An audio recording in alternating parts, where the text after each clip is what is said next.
Falar sobre o luto é falar sobre um dos fenômenos mais penetrantes, dramáticos e profundos do psiquismo humano.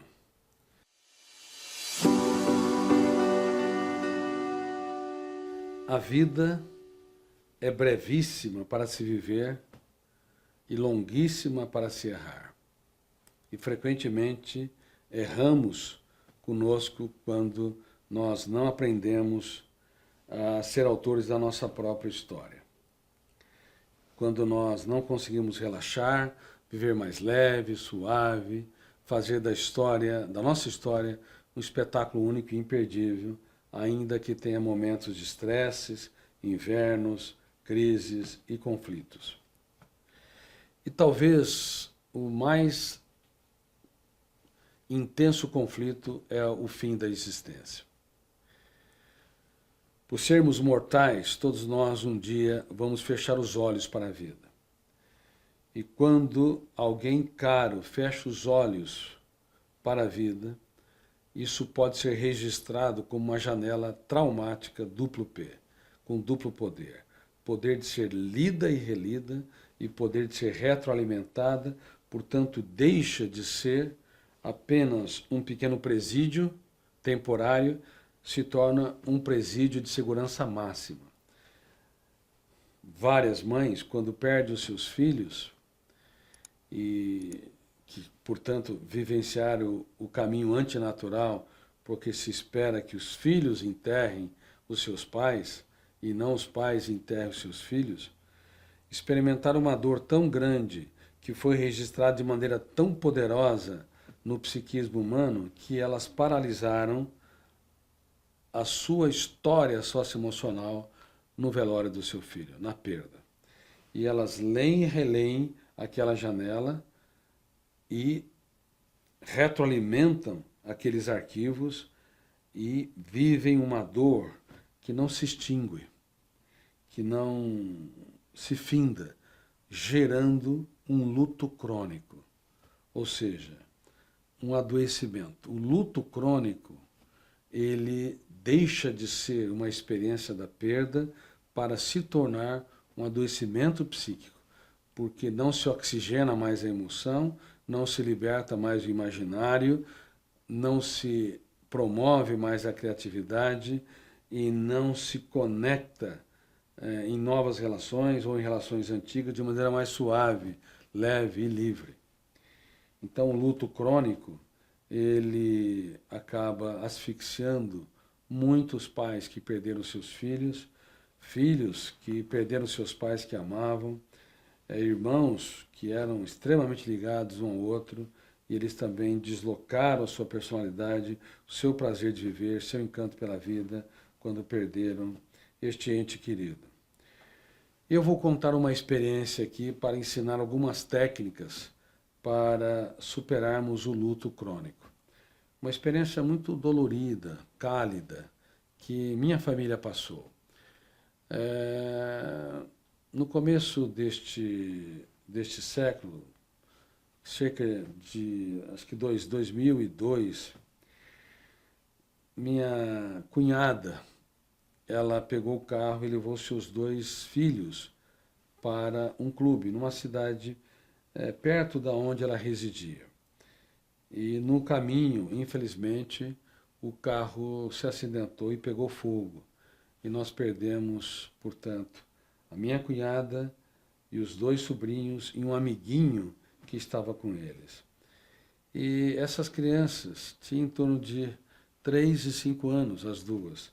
E essas 2 crianças, elas eram tão incríveis que eu as consideravam não como meus sobrinhos, mas como meus filhos.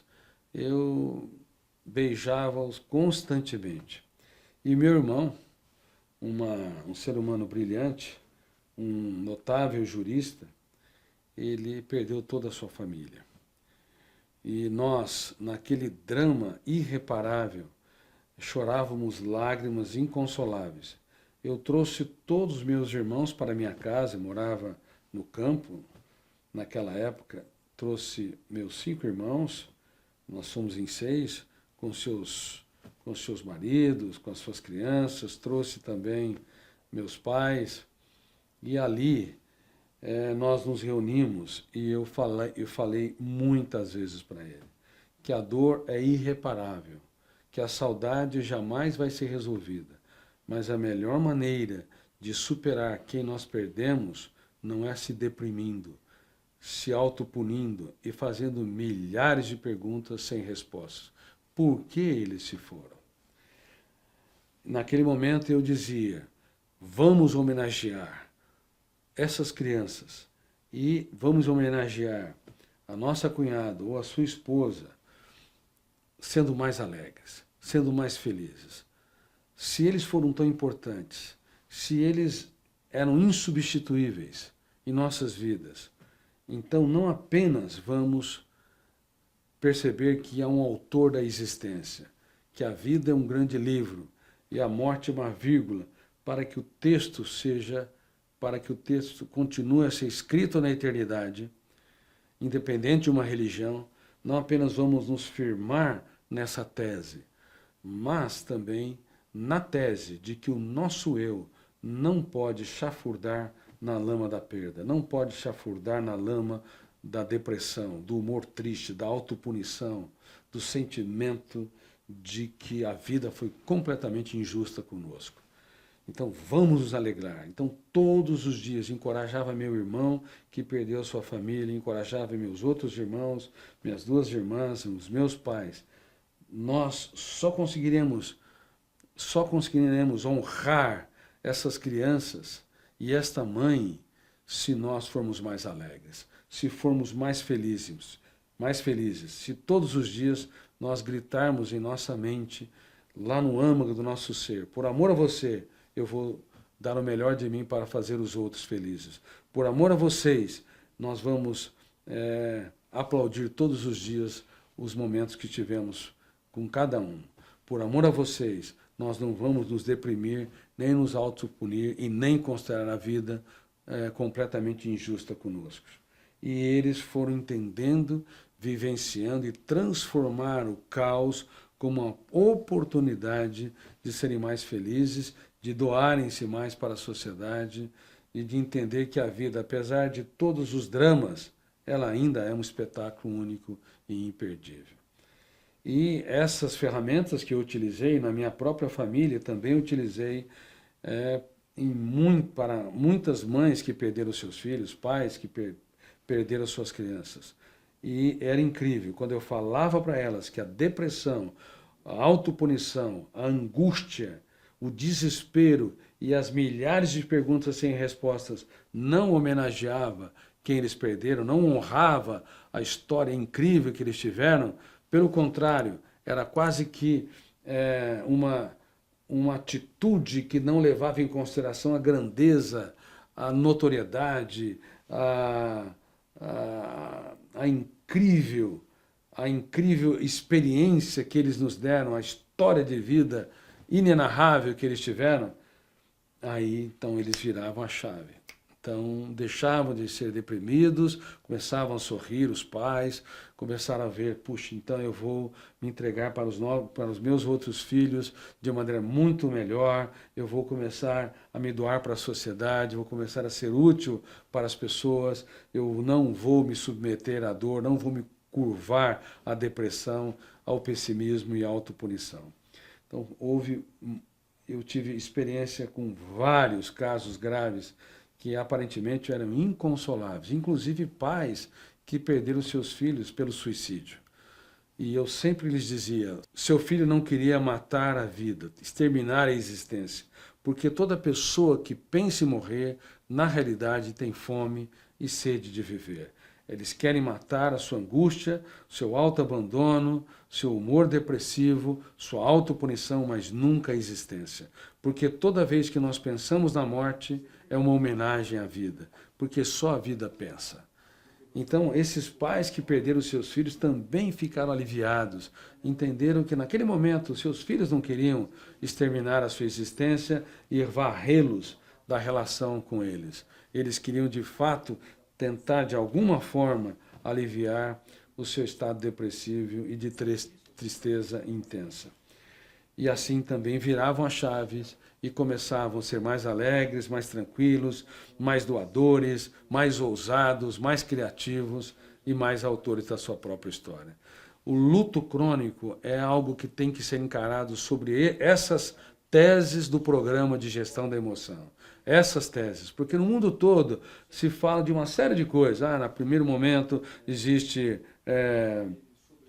a aceitação, depois a negação, rejeição, autopunição, até que novamente entra num processo de aceitação. Tem várias etapas que algumas pessoas, alguns psicólogos dizem, mas o que eles não dizem é que o eu tem que ser líder da psique. O eu não pode fazer o velório indefinido, não pode viver um luto crônico. O eu tem que construir novas janelas light, tem que construir novas experiências, tem de tomar uma atitude contra a autodestruição e a autopunição. Caso contrário, é quase que impossível não deslocar de maneira intensa, dramática e encarcerante a nossa psique diante de perdas irreparáveis.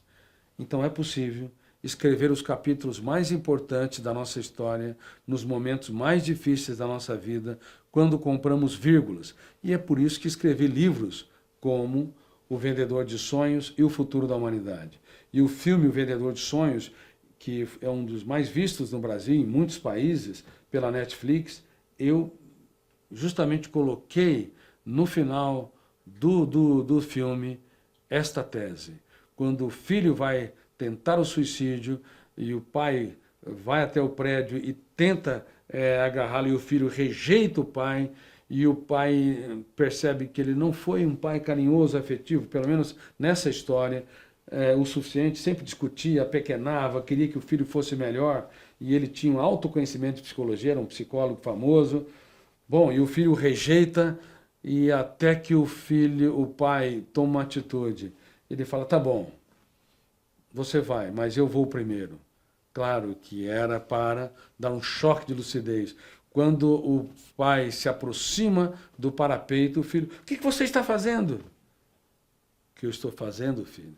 Eu quero dizer que você, apesar de todos os meus erros, não é mais um número na multidão. Você, para mim, é insubstituível. Eu um dia comprei uma vírgula. Vírgula? Para quê? Vírgula, para escrever os capítulos mais importantes da minha história, quando o mundo desabava sobre mim. E eu quero te vender uma vírgula. Naquele momento eles choraram e as lágrimas são vírgulas, vírgulas invertidas. E pai e filho conseguiram escrever uma belíssima história diante do mais dramático caos.